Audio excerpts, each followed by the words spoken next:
Hi friends, ನೀವು ನೋಡ್ತಾ ಇದ್ದೀರಾ one and all Bharani YouTube channel. ಎಲ್ಲರಿಗೂ ಸ್ವಾಗತ ಸುಸ್ವಾಗತ. ನಮ್ಮ ದೇಶದ ಪ್ರತಿಯೊಬ್ಬ ಪ್ರಜೆಯು ತಮ್ಮ ಜಾತಿ ಧರ್ಮಗಳನ್ನು ಬದಿಗಿಟ್ಟು ಆಚರಿಸುವ ರಾಷ್ಟ್ರೀಯ ಹಬ್ಬಗಳು ಆಗಸ್ಟ್ 15 ಸ್ವತಂತ್ರ ದಿನಾಚರಣೆ ಮತ್ತು ಜನವರಿ 26 ಗಣರಾಜ್ಯೋತ್ಸವ.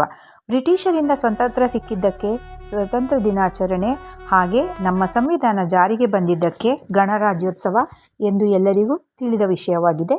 ಆದರೆ ಸಂವಿಧಾನ ಎಂದರೆ ಏನು, ಜನವರಿ 26ರಂದು ಏಕೆ ಜಾರಿಗೆ ಬಂತು, ಆಚರಣೆ ಹೇಗೆ, ಏಕೆ ಎಂಬುದನ್ನು ತಿಳಿದುಕೊಳ್ಳಲು ಇದು ಸೂಕ್ತ ಸಮಯ. ಏಕೆಂದರೆ ಇದೇ ಜನವರಿ 26ರಂದು ನಮ್ಮ 77ನೇ ಗಣರಾಜ್ಯೋತ್ಸವವು ಬರುತ್ತಲಿದೆ. ನಮ್ಮ ಸಂವಿಧಾನ ಜಾರಿಗೆ ಬಂದ ದಿನವನ್ನು ಗಣರಾಜ್ಯ ದಿನವೆಂದು ಆಚರಿಸುತ್ತೇವೆ. ಮೊದಲಿಗೆ ಸಂವಿಧಾನ ಎಂದರೆ ಏನು ಎಂದು ತಿಳಿದುಕೊಳ್ಳೋಣ. ಸಂವಿಧಾನ ಒಂದು ದೇಶದ ಅತ್ಯುನ್ನತ ಕಾನೂನುಗಳ ಅಥವಾ ನಿಯಮಗಳ ಲಿಖಿತ ದಾಖಲೆ. ಇದು ಸರ್ಕಾರವು ಹೇಗೆ ಕಾರ್ಯನಿರ್ವಹಿಸಬೇಕು, ಅಧಿಕಾರಗಳ ವಿಭಜನೆ, ಪ್ರಜೆಗಳ ಹಕ್ಕು ಮತ್ತು ಕರ್ತವ್ಯಗಳನ್ನು ನಿರ್ಧರಿಸುತ್ತದೆ. ಒಟ್ಟಾರೆ ಹೇಳಬೇಕೆಂದರೆ ಒಂದು ದೇಶದ ಆಡಳಿತ ಹೇಗಿರಬೇಕೆಂದು ಬರೆದಿಟ್ಟಿರುವ ಮೂಲಭೂತ ನಿಯಮಗಳು. ಭಾರತದ ಸಂವಿಧಾನದ ಕರಡು ಸಮಿತಿಯ ಅಧ್ಯಕ್ಷರು ಡಾಕ್ಟರ್ BR ಅಂಬೇಡ್ಕರ್ ಆಗಿದ್ದರು. ಪ್ರಪಂಚದಲ್ಲೇ ಅತಿ ದೊಡ್ಡ ಮತ್ತು ವಿಸ್ತಾರವಾದ ಲಿಖಿತ ರೂಪದ ಸಂವಿಧಾನ ನಮ್ಮ ದೇಶದ್ದಾಗಿದೆ. ನಮ್ಮ ದೇಶದ ಸಂವಿಧಾನದ ಇಂಗ್ಲಿಷ್ ಮತ್ತು ಹಿಂದಿ ಆವೃತ್ತಿಯು ಪ್ರೇಮ್ ಬಿಹಾರಿ ನಾರಾಯಣ್ ರಾಯ್ಜಾದಾ ರವರ ಕೈಬರಹದಲ್ಲಿದೆ. ಇಂದಿಗೂ ಇವುಗಳನ್ನು ಸುರಕ್ಷಿತವಾಗಿ ನಮ್ಮ ಸಂಸತ್ ಭವನದ ಗ್ರಂಥಾಲಯದಲ್ಲಿ ವಿಶೇಷ ಪೆಟ್ಟಿಗೆಯಲ್ಲಿ ಸಂರಕ್ಷಿಸಲ್ಪಟ್ಟಿದೆ. ನವೆಂಬರ್ 26, 1949ರಲ್ಲೇ ಅಂಗೀಕರಿಸಲಾಗಿದ್ದ ನಮ್ಮ ಸಂವಿಧಾನವನ್ನು ಜನವರಿ 26, 1950ರಂದು ಜಾರಿಗೆ ತರಲು ಕಾರಣವೇನು ತಿಳಿದುಕೊಳ್ಳೋಣ. ಸ್ವಾತಂತ್ರ್ಯಕ್ಕಾಗಿ ಹೋರಾಟ ನಡೆಯುತ್ತಿದ್ದ ಸಂದರ್ಭದಲ್ಲಿ ಜನವರಿ 26, 1930ರಂದು ಲಾಹೋರ್ ಅಧಿವೇಶನದಲ್ಲಿ ಕಾಂಗ್ರೆಸ್ ಪಕ್ಷವು ಜವಾಹರ್ಲಾಲ್ ನೆಹರು ನೇತೃತ್ವದಲ್ಲಿ ನಮಗೆ ಸಂಪೂರ್ಣ ಸ್ವರಾಜ್ಯ ಬೇಕೆಂದು ಬೇಡಿಕೆ ಇಟ್ಟು ರಾವಿ ನದಿಯ ದಂಡೆಯ ಮೇಲೆ ತ್ರಿವರ್ಣ ಧ್ವಜವನ್ನು ಹಾರಿಸಿದರು. ಆ ದಿನದ ನೆನಪಿಗಾಗಿ ನಮ್ಮ ಸಂವಿಧಾನವನ್ನು ಜನವರಿ 26ರಂದು 1950ರಲ್ಲಿ ಜಾರಿಗೆ ತರಲಾಯಿತು. ಸಂವಿಧಾನ ಜಾರಿಗೆ ಬಂದ ದಿನದಿಂದ ನಮ್ಮ ದೇಶ ಗಣರಾಜ್ಯ ಅಥವಾ ಗಣತಂತ್ರ ದೇಶವಾಯಿತು. ಗಣರಾಜ್ಯವೆಂದರೆ ಇಲ್ಲಿ ವಂಶ ಪಾರಂಪರ್ಯವಾಗಿ ಬಂದ ಯಾವುದೇ ರಾಜರ ಅಥವಾ ನವಾಬರ ಆಳ್ವಿಕೆ ಇರುವುದಿಲ್ಲ.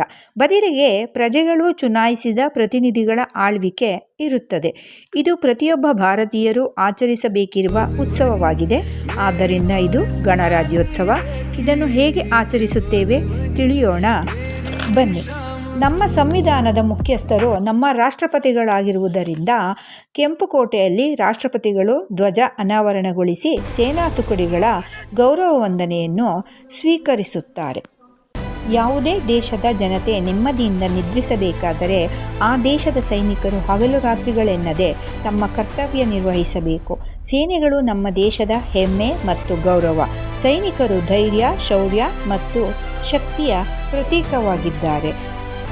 ಗಣರಾಜ್ಯೋತ್ಸವದ ದಿನದಂದು ನಮ್ಮ ಸೇನಾ ತುಕಡಿಗಳು, ಕಲಾ ತಂಡಗಳು ಮತ್ತು ಸ್ತಬ್ಧ ಚಿತ್ರಗಳು ರಾಷ್ಟ್ರಪತಿ ಭವನದಿಂದ ಕರ್ತವ್ಯ ಪಥದಲ್ಲಿ ಇಂಡಿಯಾ ಗೇಟ್ ಮೂಲಕ ಹಾದು ಕೆಂಪುಕೋಟೆ ತಲುಪುತ್ತವೆ.